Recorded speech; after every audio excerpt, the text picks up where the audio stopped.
His colony of Arden was a small, quiet world, the kind of place the galaxy forgot.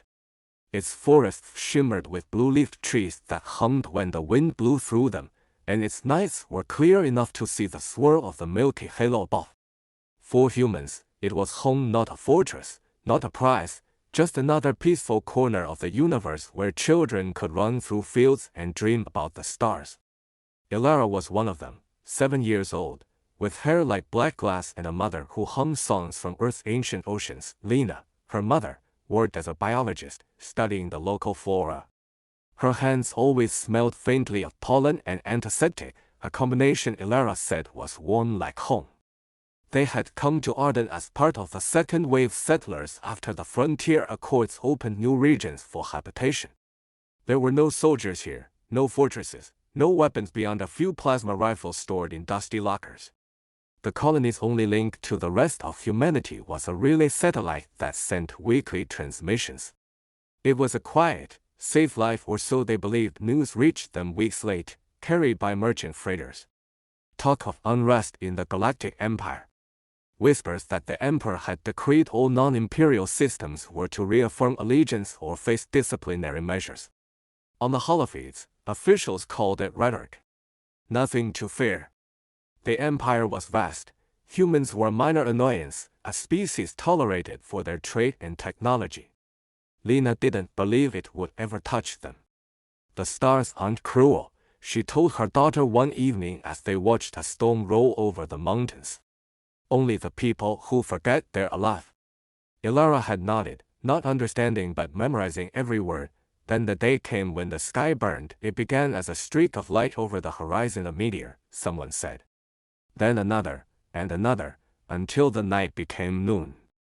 The alarms screamed across the settlement. Sensors picked up hundreds of inbound signatures. No warning, no declaration. The Empire had arrived. The bombardment began before anyone could organize a response.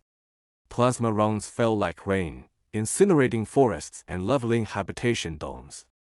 The atmosphere itself shimmered with heat as the first wave tore through orbit. Lena grabbed Ilara and ran.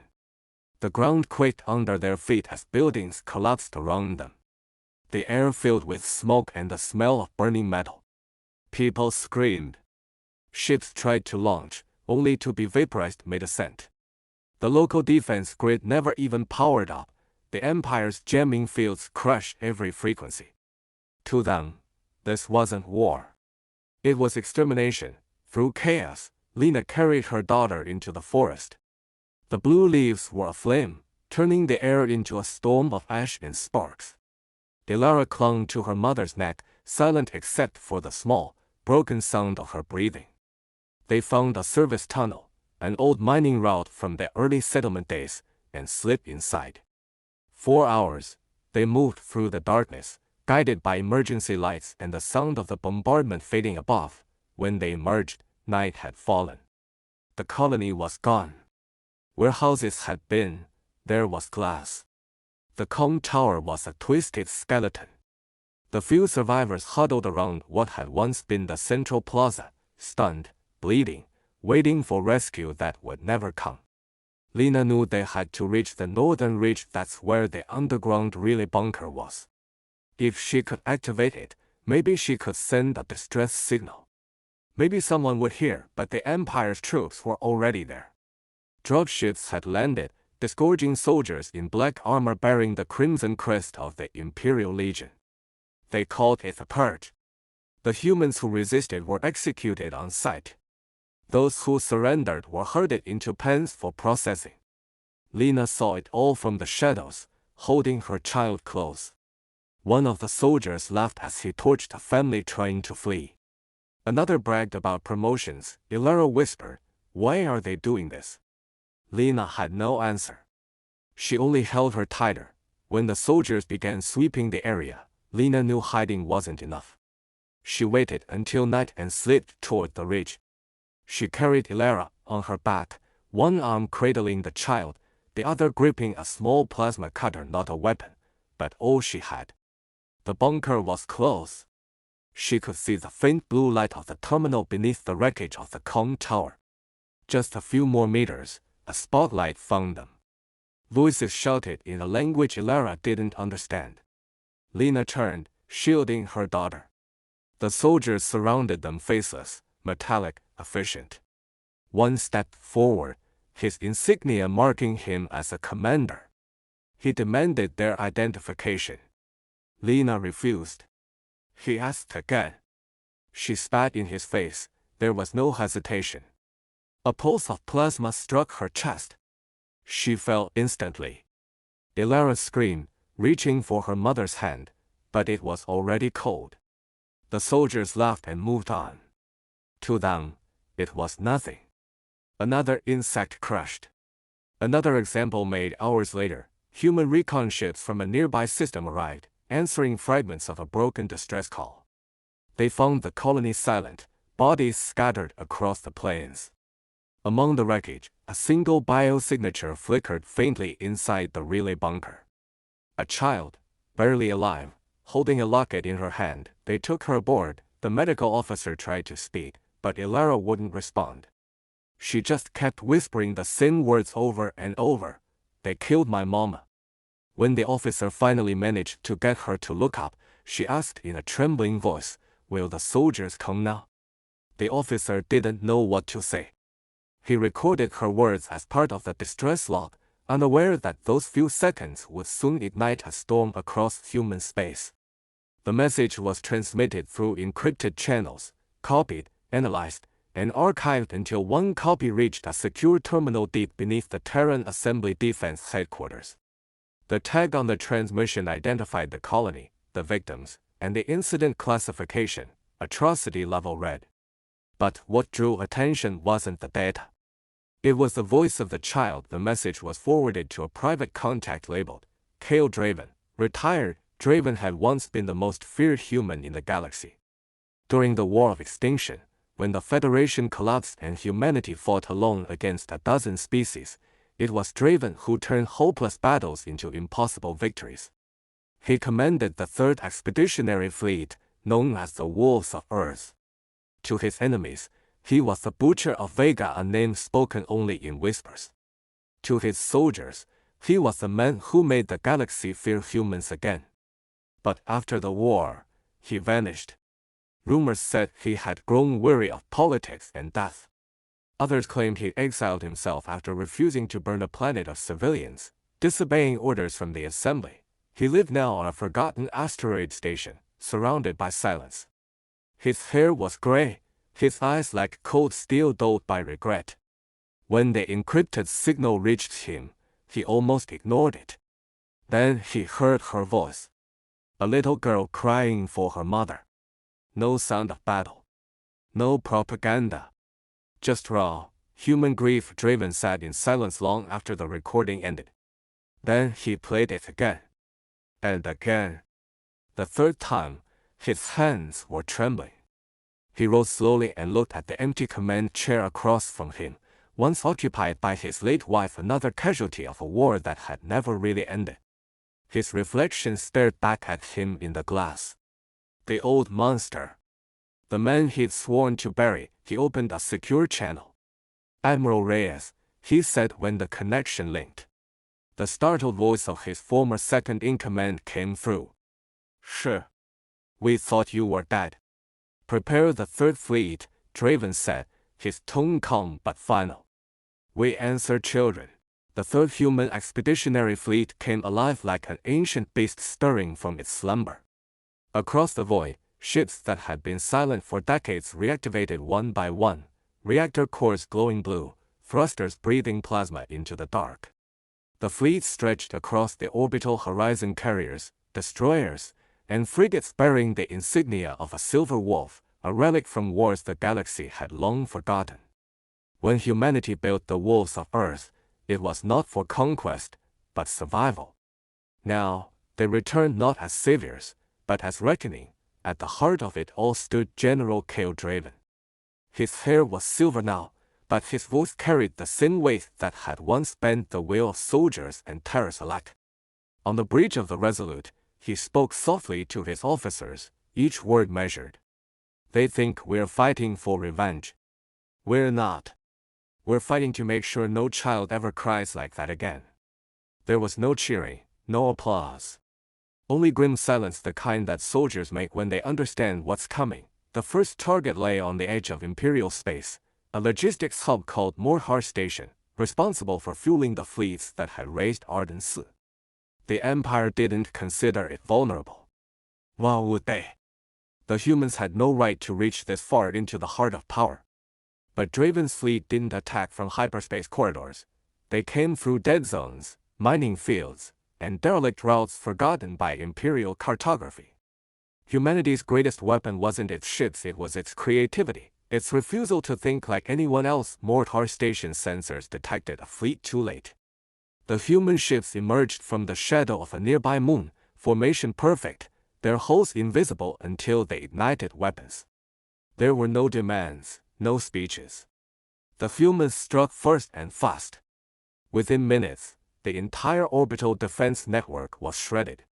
Imperial officers screamed through comms, unable to comprehend how the primitive species could dismantle a stronghold without even breaking formation. Draven ordered no executions of civilians.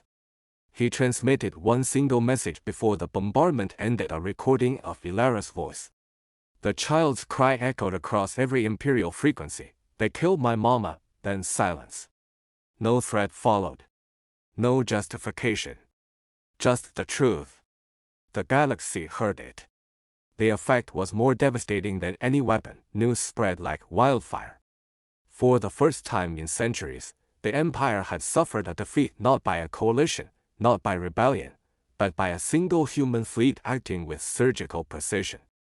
Imperial propagandists tried to spin it as terrorism. They failed.